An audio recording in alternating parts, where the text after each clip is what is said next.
Terus dukung channel ini, agar kami dapat menyajikan banyak video baru dan membahas hal-hal misteri di dunia dengan penjelasannya. Terima kasih. 20 Juli 1969, Neil Armstrong dan Edwin Buzz Aldrin merupakan manusia pertama yang mendarat di bulan.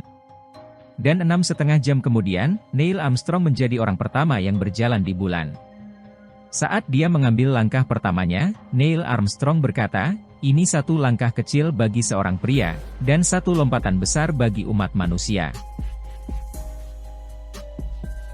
Di tahun 1950-an, Rusia merupakan negara pertama yang berhasil dalam pengembangan teknologi ruang angkasa, jauh mengalahkan negara Amerika Serikat.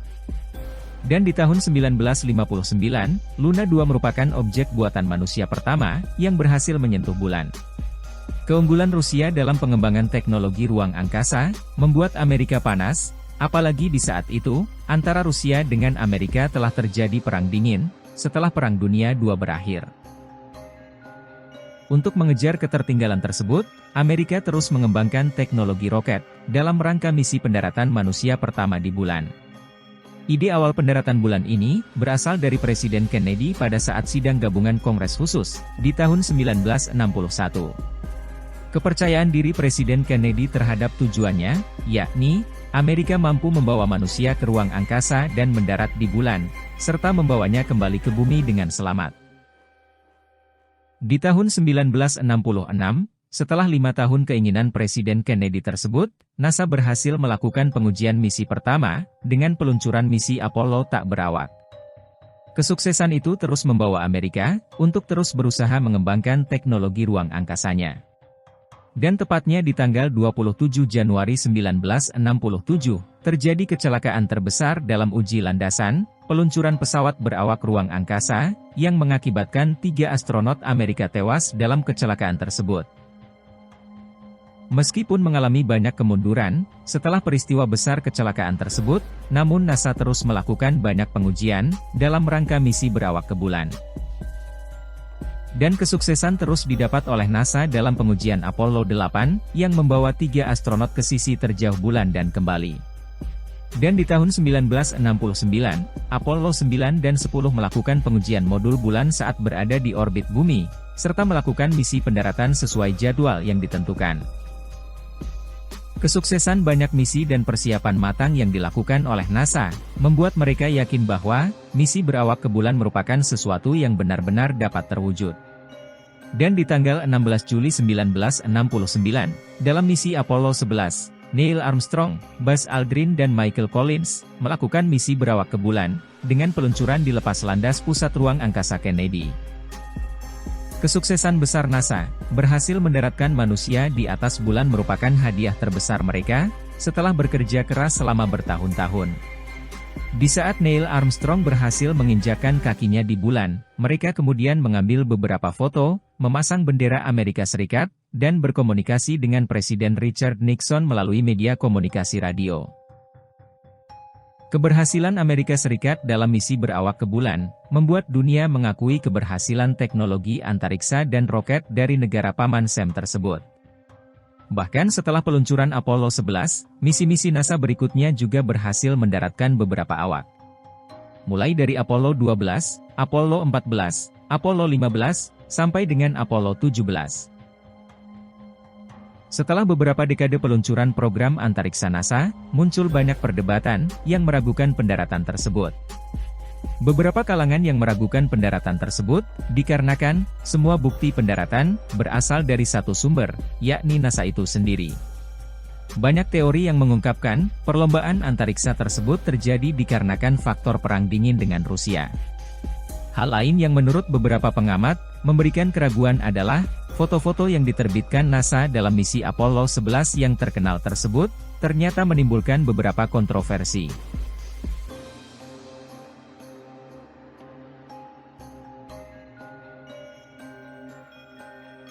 Berikut beberapa kontroversi yang ditemukan antara lain. 1. Bendera Amerika yang ditancapkan, tampak berkibar, seolah-olah ada angin yang meniupnya. Padahal faktanya, bulan tidak memiliki hembusan angin. 2. Tidak adanya fisik kamera yang tertampil pada refleksi helm Buzz Aldrin, yang terlihat hanya ada sosok Neil Armstrong. 3. Tidak adanya pemandangan bintang pada foto yang diambil oleh para awak Apollo 11, padahal saat diambil, pemandangan langit saat itu gelap gulita. 4. Tampak pada gambar, instrumen pendaratan Apollo 11 tersebut nampaknya seperti diletakkan, bukan seperti mendaratnya roket. Terlihat, kaki-kaki instrumen pendaratan itu terlalu bersih untuk sebuah pendaratan roket. Dan juga, di bagian bawah instrumen pendaratan itu, juga tidak ada kawah kecil hasil dari roket api. 5. Foto Buzz Aldrin ini nampak terlalu terang, sedangkan dia sendiri berada di bawah bayangan instrumen pendaratannya. Terlihat juga bahwa, bayangan pada foto-foto pendaratan Apollo 11, tampak tidak konsisten dan tidak sejajar. Seolah banyak pencahayaan dari beberapa sudut, seperti di dalam studio besar. 6. Pada gambar, terdapat pola cahaya biasan yang nampak seperti pantulan cahaya dari sisi lainnya. Padahal pencahayaan saat itu sangat minim. Terlihat Buzz Aldrin menyiapkan lembaran foil untuk mengumpulkan partikel matahari. 7. Pada saat Neil Armstrong menginjakkan pertama kali kakinya di bulan, dia sempat berkomunikasi secara langsung dengan Presiden Richard Nixon. Tidak hanya itu, untuk pertama kalinya, NASA menyiarkan secara langsung pendaratan tersebut secara publik. Yang menjadi pertanyaan para pengamat adalah, saat itu, teknologi live streaming tidak sebaik seperti saat ini. Bahkan untuk ukuran kapasitas media penyimpanan di tahun 1960-an, masih terbatas pada pita-pita penyimpanan, bukan dalam media cakram, apalagi dalam bentuk solid state. Hal ini yang kemudian menjadi salah satu keraguan, apakah benar siaran langsung yang ditayangkan NASA, benar-benar berasal dari bulan. Seperti yang diketahui publik, teknologi live streaming membutuhkan bandwidth yang begitu besar. Apakah di tahun 1960-an, teknologi live streaming NASA dari luar angkasa sudah sebaik saat ini?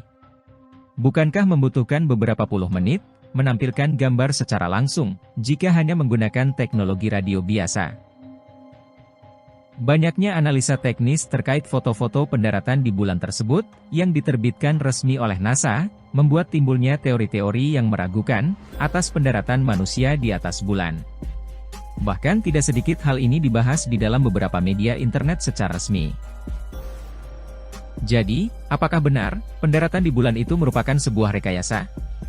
Bagaimana dengan hasil analisa foto-foto pendaratan Apollo 11, yang banyak beredar di media-media internet dan media sosial?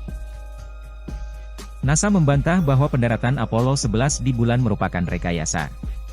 Menurut mereka, tidak ada alasan kuat untuk membuat pendaratan palsu, yang akan menipu ilmu pengetahuan dan masyarakat dunia hingga berdekade-dekade. Walau secara tidak langsung, NASA mencoba menjawab beberapa pertanyaan tentang foto-foto keraguan pendaratan Apollo 11, yang paling banyak dibahas di media sosial dan internet. Seperti halnya dalam website resmi National Geographic. Bantahan terhadap foto-foto yang dikatakan palsu tersebut, pernah ditampilkan. Namun, penjelasan sebesar apapun tidak akan memadamkan teori konspirasi yang sudah terlanjur banyak beredar. Oleh karenanya, agar meyakinkan publik mengenai pendaratan di bulan bukan merupakan sebuah kabar palsu, NASA menerbitkan beberapa foto yang diambil dari satelit NASA, yang mengorbit di bulan. Kemudian mereka memetakan beberapa posisi pendaratan di bulan, dan kemudian diterbitkan secara resmi di website mereka. Hal lain juga diperkuat oleh beberapa tangkapan layar satelit asing, yang melihat bekas-bekas misi pendaratan di bulan, yang pernah terjadi. Terlepas dari kontroversial pendaratan di bulan, namun lompatan teknologi yang sudah dikuasai manusia saat ini, diharapkan dapat membantu manusia, dalam menemukan eksistensi kehidupan lain di alam semesta yang begitu luas dan tak hingga. Semua kembali kepada diri kita sendiri, apakah bukti-bukti yang diterbitkan oleh NASA tersebut, merupakan fakta yang sesungguhnya? Ataukah semua hal tersebut akan terbongkar suatu saat nanti? Demikian informasi ini kami sampaikan, semoga bermanfaat bagi Anda. Terima kasih.